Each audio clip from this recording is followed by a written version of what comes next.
Sir Titus Salt. I spent a day with great interest in visiting the worsted mills and warehouses at Saltaire, just out from Bradford, England, which cover about 10 acres. The history of the proprietor, Sir Titus Salt, reads like a romance. A poor boy, the son of a plain Yorkshireman. At 19, in a loose blouse, he was sorting and washing wool. A little later, a good salesman, a faithful Christian worker, and the superintendent of a Sunday school.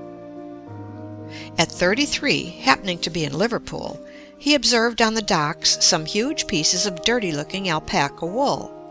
They had long lain in the warehouses, and becoming a nuisance to the owners, were soon to be reshipped to Peru. Young Salt took away a handful of the wool in his handkerchief, scoured and combed it, and was amazed at its attractive appearance. His father and friends advised him strongly to have nothing to do with the dirty stuff, as he could sell it to no one, and if he attempted to make cloth from it himself, he ran a great risk of failure. Finally he said, "I am going into this alpaca affair right and left, and I'll either make myself a man or a mouse." Returning to Liverpool, he bought the whole 300 bales for a small sum, and toiled diligently till proper machinery was made for the new material. The result was a great success. In 3 years over 2 million pounds of alpaca wool were imported, and now 4 million pounds are brought to Bradford alone. Employment was soon furnished to thousands, laborers coming from all over Great Britain and Germany. 10 years later, Mr. Salt was made Mayor of Bradford. 10 years after this, a Member of Parliament, and 10 years later still a baronet by Queen Victoria. A great change from the boy in his soiled coarse blouse, but he deserved it all. He was a remarkable man in many ways. Even when worth his millions and giving lavishly on every hand, he would save blank leaves and scraps of paper for writing, and lay them aside for future use. He was an early riser, always at the works before the engines were started. It used to be said of him, "Titus Salt makes 1,000 pounds before others are out of bed." He was punctual to the minute, most exact, and unostentatious. After he was knighted, it was no uncommon thing for him to take a poor woman and her baby in the carriage beside him, or a tired workman, or scatter hundreds of tracts in a village where he happened to be. Once a gypsy, not knowing who he was, asked him to buy a broom. To her astonishment, he bought all she was carrying. The best of his acts, one which he had thought out carefully, as he said, to do good to his fellow men, was the building of Saltaire for his 4,000 workmen. When asked once what he had been reading of late, he replied, "Alpaca, if you had 4,000 or 5,000 people to provide for every day, you would not have much time left for reading." Saltaire is a beautiful place on the banks of the River Aire, clean and restful. In the center of the town stands the great 6-story mill, well ventilated, lighted, and warmed, 545 feet long, of light-colored stone, costing over $500,000. The 4 engines of 1,800 horsepower consume 15,000 tons of coal per year. The weaving shed, covering 2 acres, holds 1,200 looms, which make 18 miles of fabric per day. The homes of the workpeople are an honor to the capitalist. They are of light stone, like the mill, 2 stories high, each containing parlor, kitchen, pantry, and 3 bedrooms or more, well ventilated and tasteful. Flower beds are in every front yard, with a vegetable garden in the rear. No broken carts or rubbish are to be seen. Not satisfied to make Saltaire simply healthful, by proper sanitary measures, and beautiful, for which Napoleon III made him one of the Legion of Honor, Mr. Salt provided school buildings at a cost of $200,000, a congregational church costing $80,000, Italian in style, as are the other buildings, a hospital for sick or injured, and 45 pretty almshouses, like Italian villas, where the aged and infirm have a comfortable home. Each married man and his wife receive $2.50 weekly, and each single man or woman $1.87 for expenses.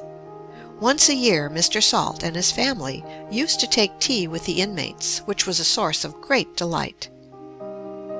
Believing that indoor washing is most pernicious and a fruitful source of disease, especially to the young, he built 24 baths at a cost of $35,000 and public washhouses.